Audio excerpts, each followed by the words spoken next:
This week on The Grind, the boys make a last-minute audible and head south to SEMO Outfitters. I yearn for a place to call my own. I'm going home. Say what you will, I'll be better for it still. I've been wondering what you're doing with your time, just to get you off my mind. I'm in the grind. The Grind Waterfowl TV is brought to you by Decoy, premium gunning decoys for demanding hunters. Lucky Duck, masters of deception.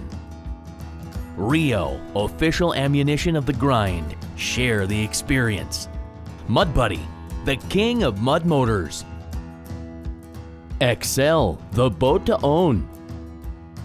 Cornerstone Gun Dog Academy, the world's most accessible online retriever training program. High Mountain Seasonings, handcrafted jerky, seasonings, and meat processing tools. Lifetime Decoys, premium decoy rigging equipment. Sitka Gear, turning clothing into gear. Alps Outdoors, exceed your expectations. And these fine sponsors. This segment is brought to you by Mud Buddy and Excel Boats.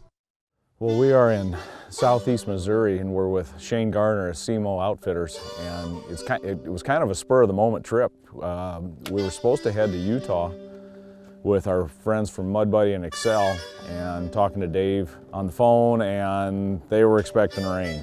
Cameras and rain just do not mix. So we actually got a call from Shane down here at SEMO Outfitters as well. So you know, when one thing doesn't work out, other things do. We drove down here, we weren't exactly sure what Shane had going on. So we got up in the morning, we weren't 100% certain what we were gonna do. We get in Shane's John Deere, take off, and I don't know, we might have gone maybe a half a mile. So right now we're just taking a ride out to, I think, one of the pits. So get out there and get some things set up and get ready to go. We got clear skies. We were a little bit worried last night, it was foggy. But about midnight it cleared off, and we could use a little bit more wind. I think we got a little bit of a northwest wind, about 5 miles an hour right now. Could use a little bit more, but should be a pretty good morning, about 40 degrees. When people talk about the great states of mallard hunting, it's a guarantee that Missouri will be a part of the conversation. From Mound City to New Madrid, this state is managed both publicly and privately for waterfowl. From moist soil units to its famous flooded corn, Missouri attracts ducks all season long and sees incredible success rates on both public and private land. Shane is a part of that success, setting up his own little refuge of flooded corn and making sure the ducks always have a place to eat and rest.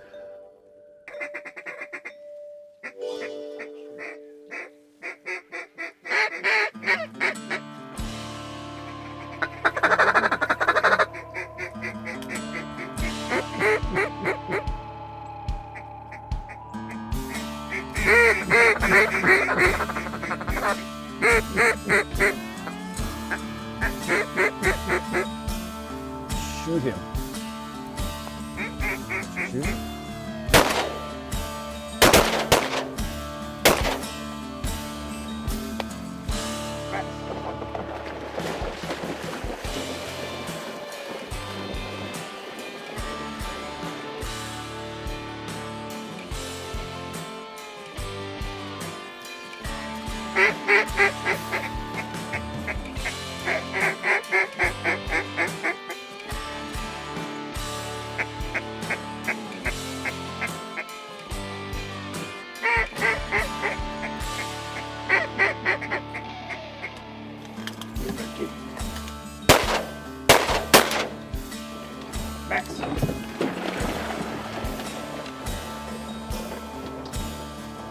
That was nice. Somebody yanked him right out. Like, it was a boom, boom, and then ducks down. You gotta scare them a little before you kill them. I just like to shoot my gun, all right?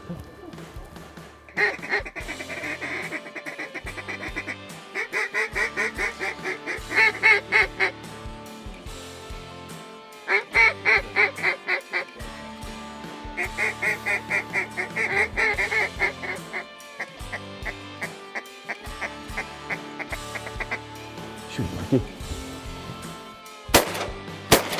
Good shot. Max, just a warning shot. Just a warning shot. You gotta get the lead right.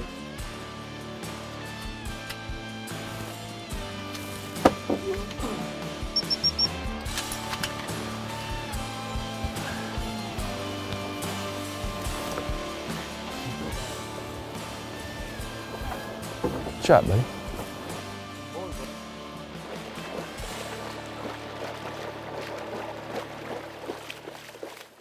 This segment is brought to you by Rio Ammunition.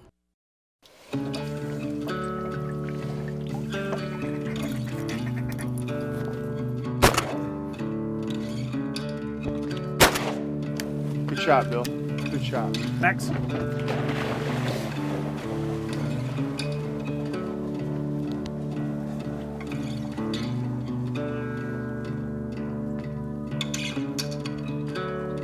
Nicked him.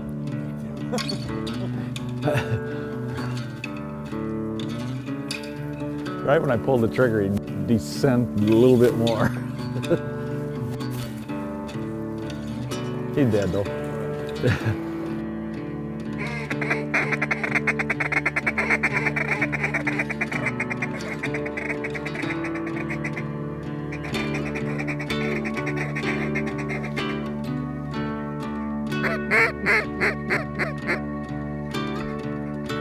That's a get him, Ricky. Good shot.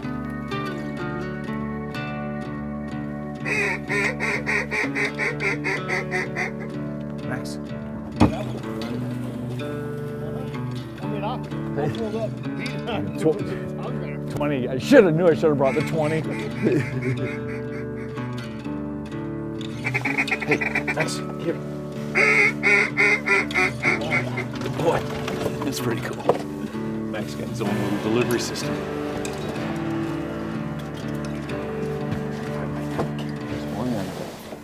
Shane, do those specs winter here, or do they move on? No, they bounce right past us. They go right into Arkansas. They maybe a day or two, and then they're gone. You guys still come on? Yeah. But about mid to late December, they start bouncing back north, and then from then all through January.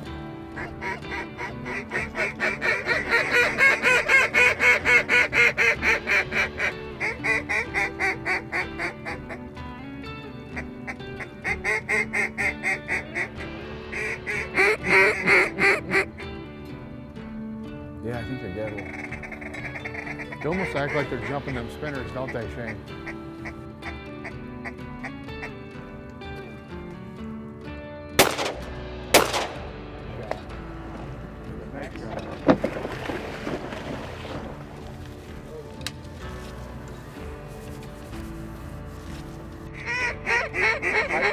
Shane, straight up. Look straight.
Get them, boys.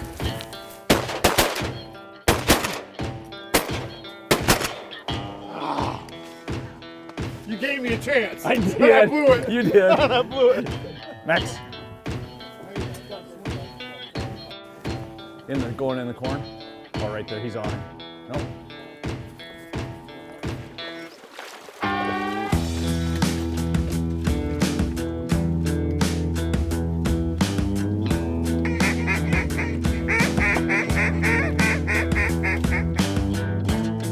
This place is amazing.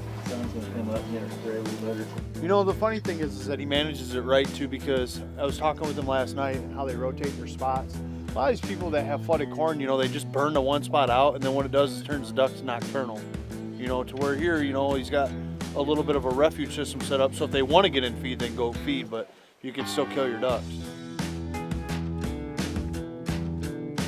What we're gonna do right now is we're gonna kick the HDs out of the hole. We're gonna put them over on the corn edge. Ducks are kind of having to come over our back, and we think they're jumping off these spinners a little bit. Great attractors, but we're just gonna hide them a little bit. We're gonna leave them run because they are great attractors. Just get them out of the gill hole here. So get some HDs moved. This segment is brought to you by Decoy. Hey guys, I'm Barton Ramsey with Cornerstone Gun Dog Academy, and this is a retriever training quick tip. So today what I want to talk to you about is reading your dog. Reading your dog is important because it will allow you to get the most out of every session, as well as have a successful time with you and your dog when you're out in the field. You know, do they have happy feet? Are they really excited? Are they whining? Are they nervous? Observing these type of things can help you understand what to do with your dog next. For example, if you're introducing gunfire to your dog and it's nervous, just stop there and you can revisit it later. Or if it's excited and it loves the gunfire, you can continue on with introducing gunfire. So if your dog's nervous, you can take a look and notice maybe it's, you know, it's crouching down, or it's just really slow, or it's looking around and just skittish a little bit. It's looking to the left, to the right, and it's not focused on you, or it's actually trying to get away from you, or something's wrong at that point if your dog's nervous. If your dog's excited, you'll notice that it's got its feet bouncing up and down, it might be whining a little bit, or if you've got it on the lead or off the lead, it might be lunging forwards, trying to go before it's time to go.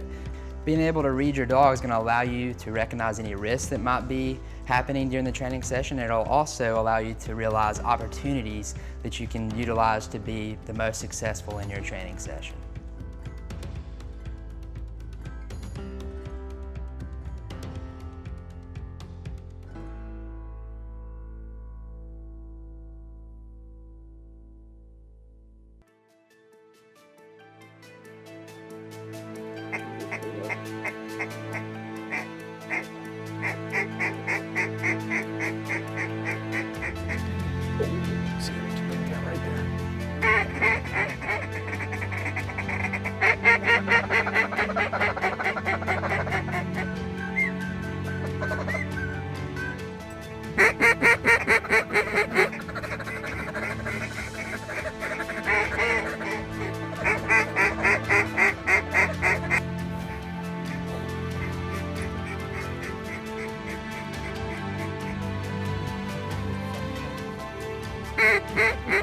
Boy, aren't they pretty in the sun?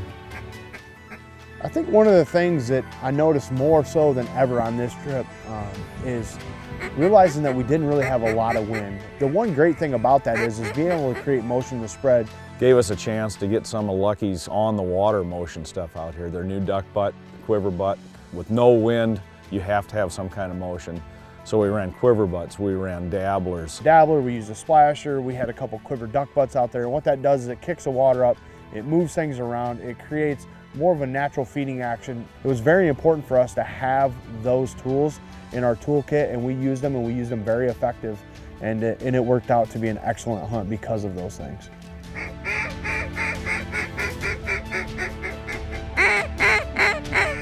We're locked up off the left here.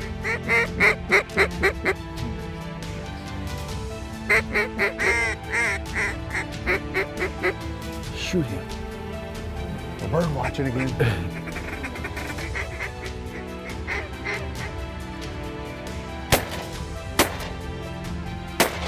Dang it. Wah, wah, wah. I'm done shooting. I gotta be done. I didn't bring enough ammo. I forgot you were here with us. Tried to sit down, but I figured I gotta sit on ducks.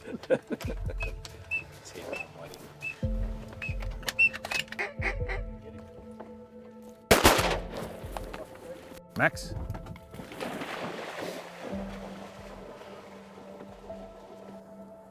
This segment is brought to you by Lucky Duck Premium Decoys. Thank you. Thank you. Good boy. Nice young Drake. Get him. Max. Max. Good boy. Leave it.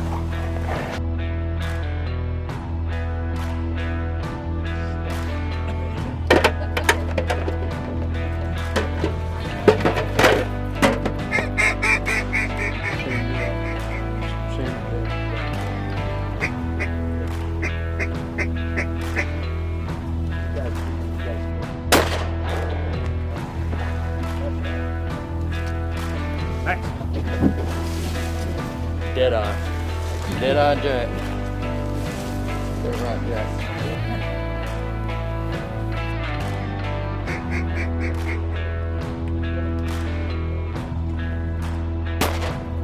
Shot.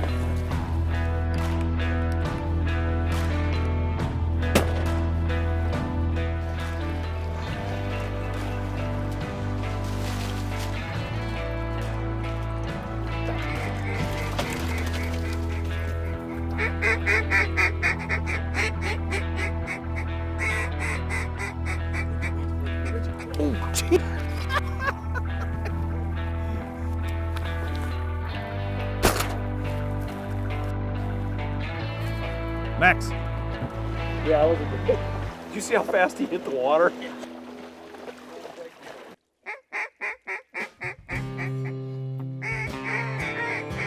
The farther north you go, the more you'll find hunting mallards in a dry field as a popular method. It can be fast and heavy action, with big flocks and tight decoying. And as special as that is, it doesn't have the relaxed and traditional hunting style of the South. Smaller flocks, singles and pairs are much more common, and a gentleman's hunt ensues. One guy at a time, taking your sweet time lining up a shot. Ounce and a quarter. My goodness. Smoked it. Man, they sure seem like they got more than an ounce a quarter shot in them. Good lordy. It was one beautiful little slice of Missouri's duck hunting heritage, and made for one memorable morning. Good shot. I had to get on my tippy toes again. I'll send Max. Hey, it's a mallard limit, boys. Max.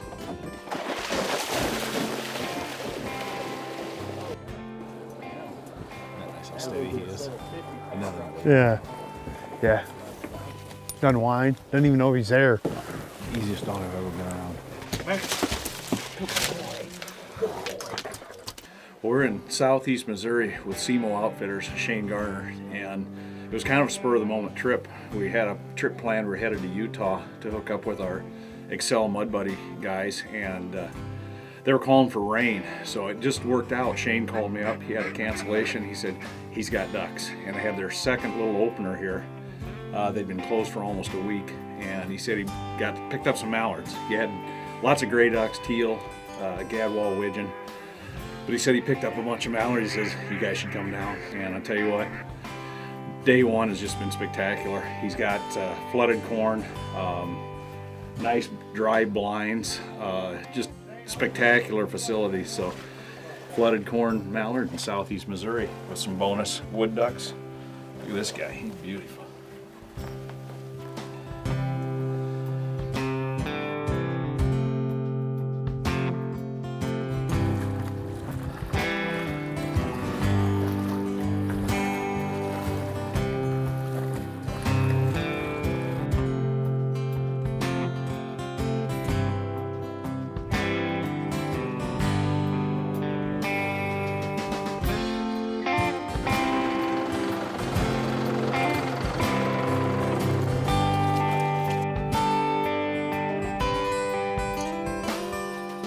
but we got flooded corn and sunshine. The conditions were perfect, very light winds, but they were coming off our left shoulder. It worked out pretty well, actually. It would have been spectacular had the wind been at our back, but they were coming over our shoulder. But coming to corn with sunshine, it was two factors that just worked well together, and as the pile of ducks shows, we had one heck of a morning. I refer to this place as the Field of Dreams, and when I think about that as I'm watching specks fly over right now, it's pretty neat because the place that you're staying at is a place that you're hunting at. You come out here in the morning, you know, he's got a locker room where you put your waders, all your stuff, you get dressed, you can sit out here at night and you can listen to whatever's going on when you're cooking and having the cocktails and everything. You can hear what's about to come for the next morning. You can sit back, you know, there's guys sitting here right now in lawn chairs having a cigar and a drink and just sitting here watching because, you know, they can't wait for tomorrow morning, watching the birds come in. So it's something that's a different place. It's not everywhere we go, you know, most of the time we're staying in a hotel and we got to travel out somewhere or somebody else's lodge and they're leasing property all over. Shane has it right here. There's no reason to leave. It's all going on right in his backyard. Our first trip to SEMO was a success, and the migration finally was underway. Next week on The Grind, we finally head to Salt Lake City for a long-awaited trip with our friends at Mud Buddy and Excel Boats.